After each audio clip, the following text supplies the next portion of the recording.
The air was thick with the oppressive heat of an August afternoon in 1943, the kind that clung to your skin like a second, suffocating layer. In the heart of Atlanta, where streets pulsed with the steady rhythm of industry and segregation, the world moved at a pace dictated by an invisible force. It was a world split down the middle by color, a world where the boundaries were not just etched in law, but ingrained in every whisper, every glance. To be black in this world meant to be lesser, unseen, disposable.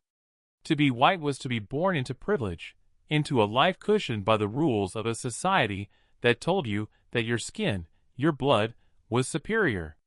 Lila Matthews knew this world. She had grown up in it. A black woman, educated, poised, and determined to carve out a life that didn't apologize for her existence. She worked as a secretary at the local library, her mind constantly buzzing with books, knowledge, and the dreams of a life beyond the confines of her race. But even here, in a space meant for learning, she was nothing more than a shadow, a quiet figure in the background. She had learned to accept that, to move with grace through the subtle and overt insults that clung to her, to smile even as she swallowed the bitterness that tried to rise in her throat. It was in the library, amidst the rows of dusty tomes and worn pages, that she first saw him, Jonathan Hale, a young white man with striking blue eyes that seemed to pierce through the walls of the world she inhabited. He came in every week, picking up books that seemed far beyond the scope of most of his peers. He was different. Something in his presence caught her attention in a way that made her chest tighten. Jonathan was tall, broad-shouldered, with dark hair that always seemed to fall just so. His skin was pale, though not as delicate as some of the other young men from the privileged side of town.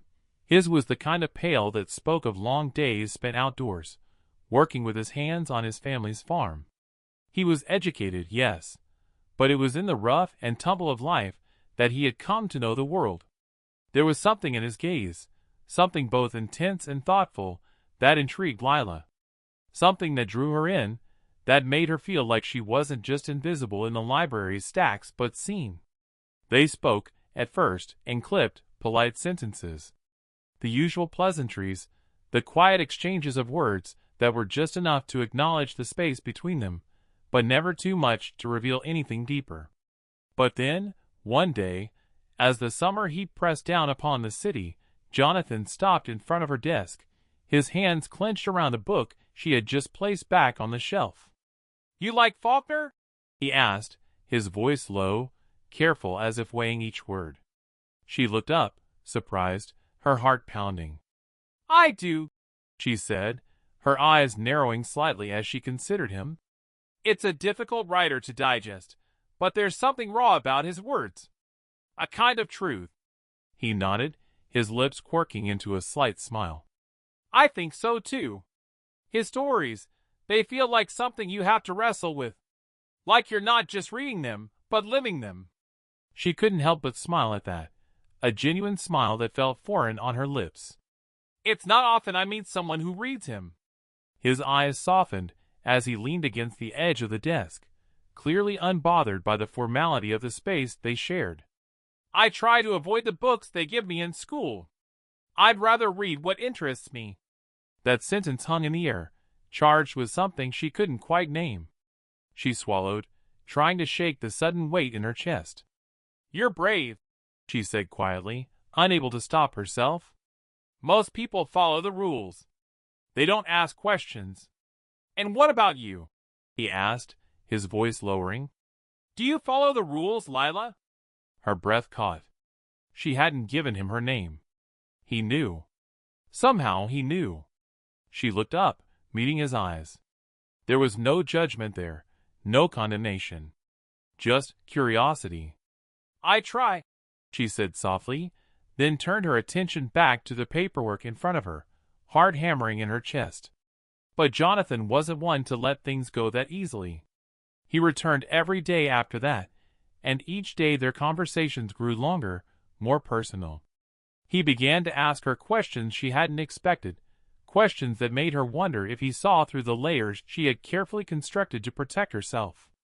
It was during one of these conversations that she realized the danger they were both in.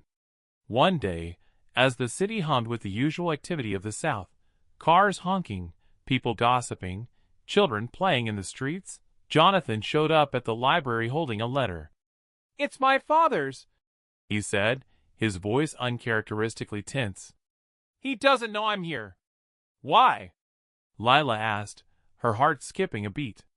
"Because he would never approve," Jonathan replied, his face clouding over. "My family doesn't believe in mixing with people like you." The words were soft, but they cut through her like a knife. She had known, of course, what he was up against, what they both were, but hearing it spoken so plainly made her feel as if the ground beneath her was slipping away. "And what about you?" she asked, her voice trembling despite her efforts to stay composed. "What do you believe?" He didn't answer immediately. Instead, he stepped closer to her, his breath warm against her skin as he lowered his voice. "I believe that we are more than what society tells us we are. I believe in us and what we have." The words were both a balm and a weight, soothing in their honesty but heavy with the realization that their love, this connection, was impossible. The city they lived in was not a place for such things. To love across the boundaries of race and class in the South was to invite ruin. But still, the bond between them deepened, and with each passing day, they found more ways to steal time from the world around them. Rendezvous in the quiet corners of the library, secret walks in the park under the cover of darkness. Every moment was stolen, every kiss was a risk, every glance laden with the knowledge that they were breaking laws older than the land itself. And yet, they couldn't stop. The need for each other burned too bright. But the world they lived in had rules, harsh, unyielding rules that were not so easily bent. Lila's heart was torn in two as she tried to reconcile the love she felt with the danger that lay around every corner. Jonathan, too, was conflicted. He knew the consequences. His father had threatened to disown him, his friends had begun to whisper, and there were even rumors that the local White Citizens Council had been keeping an eye on him. The whispers, the glances, the quiet, suffocating pressure, they both felt it closing in. And yet, still they met. The nights grew longer, their love growing stronger, as the world around them spiraled toward chaos. And then came the night when everything changed. Jonathan arrived at the library with a strange look in his eyes, a look that made Lila's stomach churn with fear. "I need to tell you something," he said, his voice tight, strained. She could see the weight of what he was about to say in his posture, in the way his hands gripped the edges of the desk. "What is it?" she asked, her voice barely a whisper. He looked around, as though expecting someone to appear, and then leaned in close. "They've been watching us. I didn't know how deep it went, Lila. My father, he has connections. He's told them about us. There's no way out." The words crashed over her like a wave. The reality of it, of everything they had risked, was suffocating. She wanted to speak, to say something that would make everything okay, but all that came out was a sob. "I'm sorry," Jonathan said, his voice broken. "I never wanted this for you. But I have to go. I can't protect you anymore." His eyes, full of pain, met hers, and for a moment, time seemed to stop. The world outside, with its hatred and division, vanished.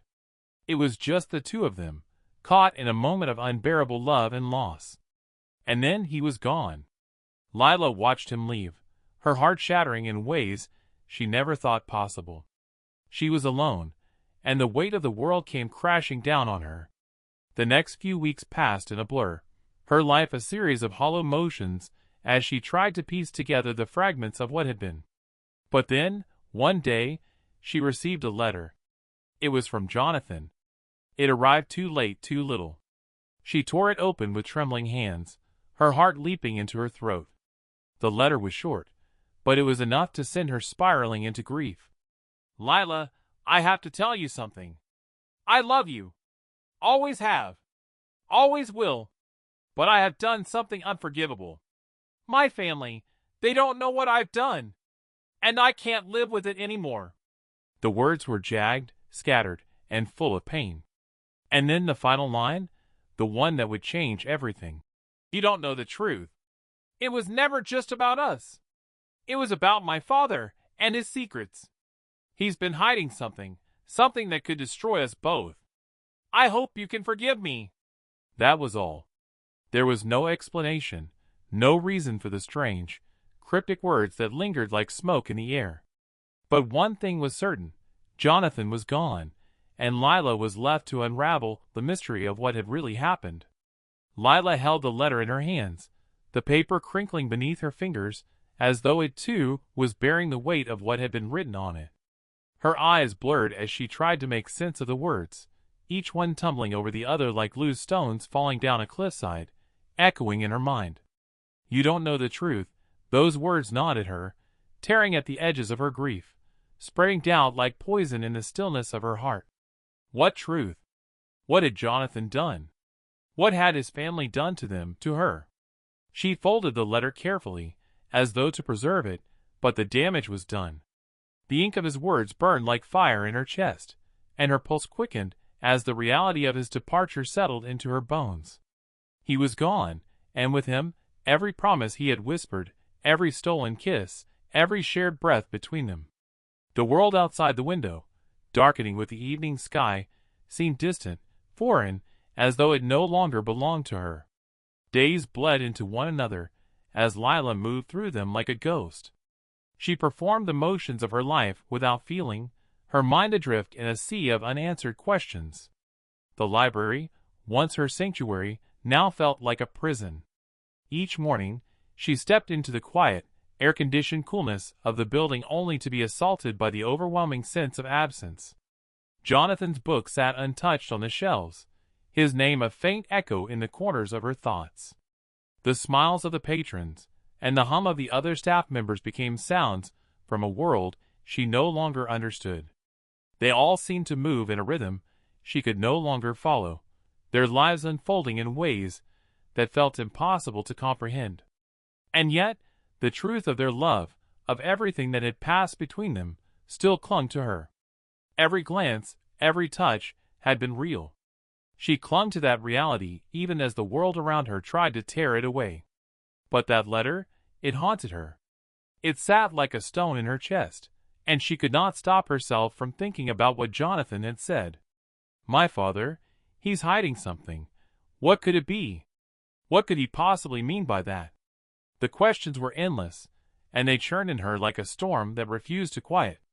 She found herself returning to the places they had once visited together, the park by the river where they had shared the first of their many secret kisses, the alley behind the bookstore where they had hidden from prying eyes. Each place was heavy with memories, but also with the unbearable knowledge that those moments could never be reclaimed. The past was slipping through her fingers like sand, and the present had become a prison. The ache in her chest was constant, but it was also filled with a burning desire to know the truth, to understand why Jonathan had disappeared without warning. She could not, would not, let him go without answers. There had to be something more to this than what he had left her with. The days stretched into weeks, and with every passing hour, the weight of his absence grew heavier. One evening, as the sun dipped below the horizon and the shadows lengthened, Lila made a decision. She would find out the truth. She would not be left with these unanswered questions, with the mystery of what had torn them apart. She had to know, even if it meant risking everything. The thought of confronting Jonathan's family, of stepping into the very heart of the world that had separated them, made her stomach twist. But the idea of remaining in the dark, of allowing his secrets to fester in the silence between them, was unbearable. She had to find out what had driven him to cut ties, to flee without a trace. She gathered her courage and, as the world around her seemed to hold its breath, made her way to the Hale family's estate. The house loomed before her, a grand, imposing structure that seemed to represent everything Jonathan had been running from. It stood at the edge of the town, its high gates and manicured grounds a symbol of wealth, privilege, and power. As she approached, the sound of her footsteps fell deafening against the quiet of the estate. The air was thick with the tension of the unknown, and her heart pounded in her chest. She had no plan, no idea what she would say when the door opened, but something inside her urged her forward, telling her that this was the only way. She pressed the doorbell, her finger trembling as it made contact with the cool metal. For a moment, she heard nothing. The silence stretched, a heavy, suffocating blanket that seemed to swallow the sound of her breathing. Then, finally, the door creaked open, and there, standing before her, was the face of the man who had caused so much pain. Thomas Hale, Jonathan's father, was a tall man, his features sharp and angular, his face set in a permanent frown. He was dressed in a suit, as though this was just another day of business, and yet the coldness in his eyes spoke volumes. He didn't say a word at first, simply regarded her with an expression that was both curious and disdainful. "What do you want?"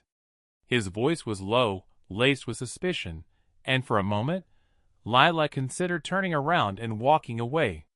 But she didn't. "I need to speak with you," she said, her voice steady despite the fear clawing at her throat. "It's about Jonathan."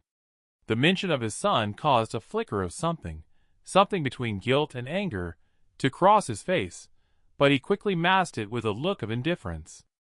"Jonathan is no longer here," he said flatly, as if that was the end of the matter. "I know he's gone," Lila replied, her voice sharp. "But I need to know why. He left without explanation, without a word. He told me things I don't understand. And now, I need to know the truth." There was a long pause, and for a moment, Lila wondered if she had made a grave mistake. But then Thomas Hale sighed, as though the weight of something long carried had finally worn him down. "Come inside," he said, stepping aside to let her in. She hesitated for only a moment before stepping over the threshold, into the house that had once belonged to Jonathan's world. The air inside was cool, but there was an oppressive stillness, as though the walls themselves were holding their breath. Thomas led her through the house without speaking, his footsteps echoing in the vast, empty halls. He stopped in front of a study, its door heavy and closed, and motioned for her to enter. Inside, the room was dark, the only light coming from a single lamp on a desk cluttered with papers and books. He motioned for her to sit. "You want the truth?" he said, his voice cold. "I'll give it to you, but you might wish I hadn't." Lila's pulse quickened. She nodded, her throat dry. "Tell me." Thomas Hale stared at her for a long moment, as though deciding whether to speak at all. Finally, he sat down behind his desk and leaned forward, his eyes narrowing. "Jonathan wasn't just running from you. He was running from something much bigger than both of us." He paused, his fingers drumming lightly on the edge of the desk. "My family has connections. Powerful ones. I've done things, said things that are better left unsaid. Jonathan found out. He learned the truth about what we've been hiding, about what I've been a part of. And he couldn't live with it." Lila's breath caught in her throat. "What do you mean?" "What truth?" Thomas's gaze turned hard, and for a moment, his mask of indifference cracked. "The Hale family has been involved in things for years, things that go against every ounce of decency. And Jonathan, damn him, he found out about it. About the things I've done to keep us on top, to keep this house and this life intact. And he couldn't accept it. So he left. He disappeared. He thought he was saving you from it, from me, from all of this." Lila's heart raced. "What did he learn?" she asked, her voice shaking. But Thomas didn't answer. Instead, he stood abruptly, his face twisted in frustration. "You don't need to know any more. Jonathan was a fool to think he could change things. And now he's gone, and there's nothing left to do but move forward." Lila stood as well, her mind a whirlwind of confusion and disbelief. She didn't understand. She couldn't. The pieces didn't fit. There had to be more to this, more to Jonathan's departure than what Thomas had said. She took a step toward the door, but before she could leave, Thomas's voice stopped her. "You should go, Lila," he said, his voice softer now, "before you get in too deep." But she couldn't leave yet. There were too many questions, Too many things she didn't understand. "What did Jonathan find out, Mr. Hale?" she demanded. "What did he discover that made him leave me?" There was a long pause before Thomas finally spoke again, his voice barely a whisper. "He found out that I'm not his father, Lila." The words hit her like a blow to the chest. "What?" she gasped. "I'm not his real father. Jonathan is. He's not my son. He was adopted, and the people who wanted to keep him quiet, to keep him from asking questions, they did what they had to do." The room spun around her, the world she had known unraveling before her eyes. Everything, every moment she had shared with Jonathan, seemed to collapse under the weight of his father's words. Lila was left standing in the center of the room, her mind reeling, the truth now more elusive than ever. The final revelation, the truth Jonathan had kept hidden from her all along, left her breathless and lost in a world that no longer made sense. Lila stood there in the quiet, the words hanging in the air like smoke, curling around her mind, suffocating her thoughts. "He's not my son." She couldn't comprehend it, couldn't make it fit with everything she had known, everything she had believed. Jonathan, the man she had fallen in love with, the man who had torn through her heart and left her with nothing but questions, wasn't even the child of the man who had raised him. He wasn't the son of Thomas Hale, the man who had so coldly rejected her, who had revealed in that moment that everything was a lie, a carefully constructed illusion. What did this mean for Jonathan? For her? For everything she had been through? The world felt like it was crumbling, its edges blurring and folding in on itself as Lila tried to piece together the scraps of truth that had been thrown at her. Thomas Hale's face was unreadable, but Lila could see something in his eyes now, something that hinted at regret. The truth, it seemed, was an unbearable burden, and he was just as lost as she was. She couldn't stay here, couldn't stand in this room with this man and pretend that any of it made sense. She turned to leave, her mind a storm of confusion, but before she could even take a step, Thomas called out to her. "You'll never understand, Lila," he said, his voice strained. "You'll never see what I had to do to protect him, to protect us. This world, it's not a place for people like Jonathan. It never was." Lila paused, the words echoing in her head. People like Jonathan. What did that mean? She felt as though the floor had been ripped out from beneath her, and she was free-falling, tumbling through a chasm of unanswered questions. But she didn't want to hear any more from Thomas Hale.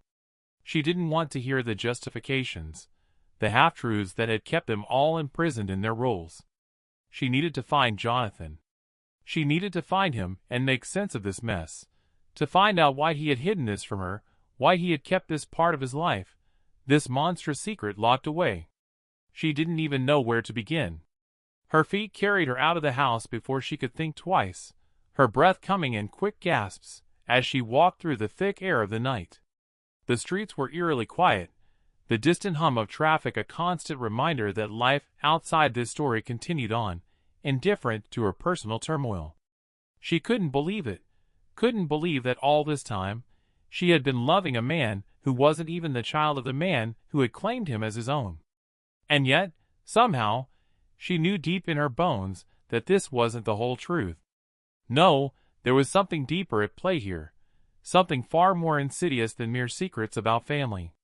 Jonathan had vanished into thin air, disappeared into a world of shadows that Lila couldn't understand, and all she had left were pieces, a fragment of a letter, cryptic words from his father, and the faint echo of his presence in the memories they had shared. She wandered through the streets, her steps taking her toward the river, to the last place she had seen him, the place where they had first kissed, where the world had felt like it might be theirs for the taking. The night air was heavy with the smell of damp earth and decay, and the only sounds were the faint rustling of leaves in the breeze and the occasional splash of water as something stirred beneath the surface. She couldn't stop thinking about the way Jonathan had looked at her, the way he had told her he loved her with that quiet, desperate certainty. Had it all been a lie? Had he never truly loved her, or was he, too, a prisoner of the same forces that had torn their worlds apart? The questions rattled through her mind like the clatter of chains, relentless and unforgiving. She sat by the edge of the river, her feet dangling just above the water, the coolness of the night seeping into her bones. She thought about Jonathan's last words, the cryptic letter, and the revelation about his true parentage. Had he known all along that he was living a lie? Had he known that his very existence was tied to a web of deceit, to a history he couldn't escape? She looked up at the stars, the vastness of the sky swallowing her thoughts. The truth was slipping further and further away from her grasp, and for the first time in weeks, she allowed herself to feel the full weight of what had been lost. Her love for Jonathan had been pure, but it had been doomed from the start. The world would never have allowed it. She was a black woman, and he was a white man, and even now, in the world they inhabited, that was a death sentence. The thought brought a bitter taste to her mouth. She knew this, had always known it, but she had been so blinded by love, by the promise of a different kind of future. But there was no future for them. Not in this world, not in this time. It was an impossible dream, and it had been shattered. Her heart ached with the finality of it, but it also felt strangely empty. She had loved Jonathan with everything she had, and in return, he had given her the kind of love that was not allowed, not tolerated. She felt the hot sting of tears on her cheeks, but didn't wipe them away. She had cried for too long, but somehow it never seemed enough. The tears didn't wash the pain away. They didn't give her the answer she needed. The thought of Jonathan still haunted her, his face always just out of reach, a ghost in the corners of her mind. Where had he gone? What had he done? The sound of footsteps approaching pulled her from her thoughts, and she turned, her heart leaping into her throat. But it wasn't Jonathan. It was a figure in the shadows, tall and familiar, and as they stepped into the light, she recognized him. It was Raymond, Jonathan's closest friend, the man who had always been there, standing on the edges of their forbidden love like a silent sentinel. Raymond looked different now, his face drawn with weariness, his eyes tired and older than she remembered. He paused before her, his gaze shifting between her and the water. "I thought I might find you here," he said softly, his voice carrying a heaviness she had never heard before. "Raymond," Lila whispered, her voice cracking. She didn't know what to say, didn't know how to begin. She had so many questions, so many things she needed to understand, but she couldn't find the words. "I've been looking for him," she said finally, her voice tight. "Jonathan. Where is he? Why did he leave me? Why did he leave without saying anything?" Raymond's face tightened, and he took a slow, deliberate step forward. "It wasn't his choice, Lila," he said, his voice thick with emotion. "He didn't want to leave you. He never wanted to hurt you. But he couldn't stay. Not after what he found out. He couldn't let you be a part of what was coming. He couldn't let them destroy you, too." Lila stared at him, confusion clouding her mind. "What do you mean? What do you mean, destroy me?" Raymond sighed and ran a hand through his hair, his face filled with a deep sorrow. "Jonathan found out everything, Lila. The truth about his birth, about what his family had been involved in. And it broke him. He couldn't stand it. He couldn't live with the lies, with the blood that had been spilled to keep him hidden, to protect him. He found out that his real father, his biological father, was one of the men responsible for the violence that has haunted this town for decades." The words hit Lila like a slap, the shock of them ricocheting through her chest. Her mind raced, trying to make sense of the revelation, but it was as though everything she thought she knew was being ripped apart. "His real father?" she asked, her voice shaking. "But what does that mean? Who is his real father?" Raymond's gaze dropped to the ground, and he didn't answer immediately. Finally, he looked up, and when he spoke, his words were heavy with the weight of a truth that had been buried for too long.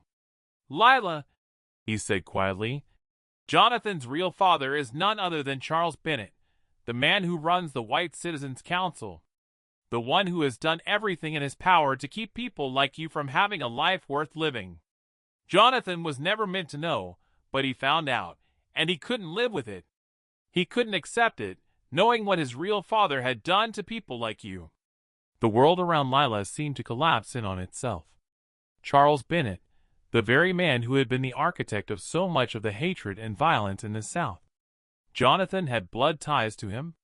It felt like a sick joke, a twist of fate that was too cruel to be real. I don't understand, Lila said, her voice barely a whisper.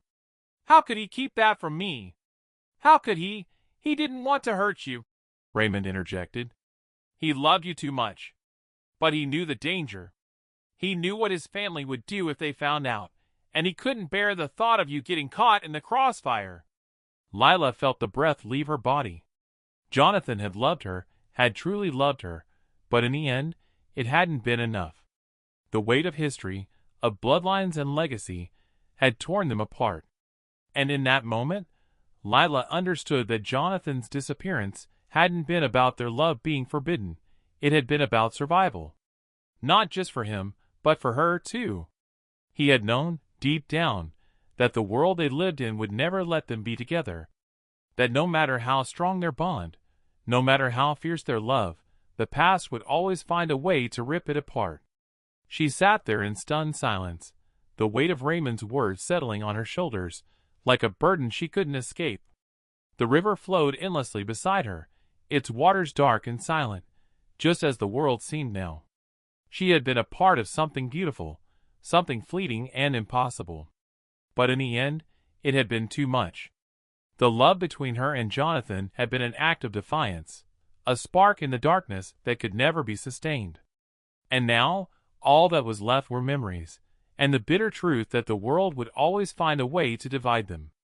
The finality of it felt like a sharp ache in her chest, but Lila knew there was no going back. No undoing what had been done.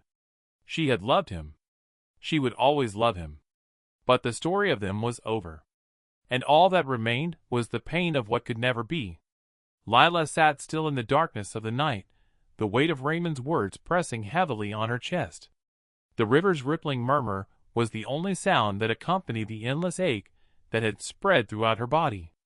She had thought she understood loss before, had thought that her heart had been torn open in the face of their love's impossibility, but this was different. Jonathan's love had been both a gift and a curse, a flame that had burned bright enough to light up the darkest corners of her soul, and yet never strong enough to keep the world from swallowing it whole. She had loved him as fiercely as anyone could love, and yet the love they shared had been built on lies, on secrets too dangerous to survive in the world that had created them. His father, Charles Bennett, the man who had torn apart the very fabric of their world, who had been the face of every law and every policy that kept people like her from walking freely in the streets, from sitting in the same rooms, from breathing the same air, had been the one responsible for their undoing. Jonathan had been born of that hatred, born of that lineage of destruction, and it was that knowledge that had made him disappear, had forced him to run, to hide, and to break Lila's heart in the process. And yet, through it all, he had loved her in ways that, in the deepest recesses of her heart, she knew were real, despite the horrors they had been forced to confront. Despite the impossible odds, despite the world that had tried to break them at every turn. He had loved her with a quiet desperation, with a tenderness that made every stolen moment between them feel sacred. It was a love that could never fully blossom, a love that had been doomed from the very beginning, and that realization, the realization that Jonathan had loved her but had never had the power to change the world around them, felt like a final wound, one that would never heal. She closed her eyes and allowed herself to breathe in the night air, allowing the coolness to wash over her, to calm the storm that had raged inside her since the moment Jonathan had left. She wanted to scream, to demand more, to rage against the injustice of it all. But there was no one left to hear her. No one who could undo the decisions, the blood that had been spilled to keep them apart. And yet, in the pit of her stomach, a faint ember of something that resembled peace began to stir. Jonathan had chosen to protect her. He had chosen her safety over his own happiness, his own future. He had known that if he stayed, if they had stayed together, it would have meant their deaths. The world wouldn't have allowed it, not then. Not when the weight of history and hatred was still so very present, so very alive in the hearts of people like his father, like the men who had built this country on the backs of people like her, people like him. The fear had gnawed at Jonathan, had made him slip away into the night, thinking that in leaving, he was saving her from the violence that would have surely come for them both. It was a love as tragic as it was noble, and it was the only kind of love she would ever truly know. She had spent so many nights aching for him, aching for the future they could never have, but in this moment, in this quiet, still space by the river, something in her shifted. Maybe it was the realization that he had loved her despite everything. Despite the impossible nature of their love. Despite the world that had torn them apart. Maybe it was the truth of the loss settling in. How much he had sacrificed, how much she had lost in the process. But in that moment, Lila realized that she could not continue to mourn the love they could never have. She could not let the weight of history, of hatred, of all that had come before, define her future. Jonathan had been right in one thing. He had loved her, and that love had been as pure as any love could be. And now, she had to find a way to honor that love. Not by living in the shadow of what could never be, but by standing tall in the world that had tried to bury them. She couldn't let him fade away, couldn't let his love be something that was simply lost to time. Jonathan had left a part of himself with her, a piece of his heart that no one could ever take away. And though he was gone, though the world had stolen him from her, that part of him remained. She had been loved, and she had loved in return. That was something no one could ever erase.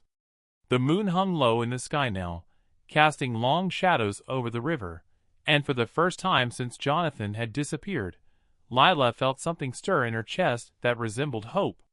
It was small, fragile, but it was there. She stood, wiping the wetness from her eyes, her gaze fixed on the water before her. The past would always be a part of her. The pain of losing him, the tragedy of their love, would follow her for the rest of her life. But she was no longer going to let it consume her.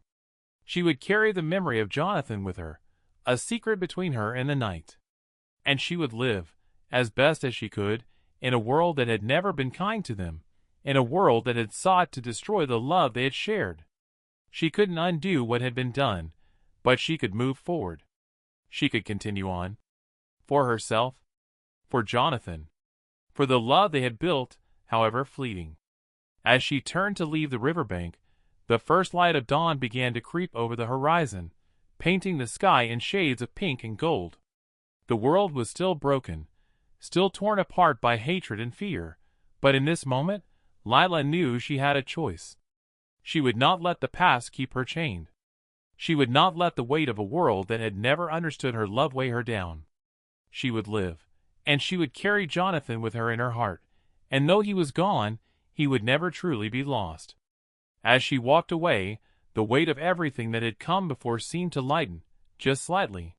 She was still afraid, still unsure of the future, but she had lived a love most people would never even know, and no matter what the world had taken from her, that was something that could never be stolen. And so, Lila walked on, the faintest spark of hope still alive in her chest, a quiet defiance in her soul, ready to face whatever would come next. She didn't know what the future held, but she knew that it was hers to claim, no matter how long it took. Jonathan had been the love of her life, and though she would carry him with her always, she could no longer allow his absence to define her. She had loved, she had been loved, and that was enough to carry her through the darkness. And as the sun began to rise, casting its warm light over the world, Lila took the first step toward a future that was uncertain, but hers to create.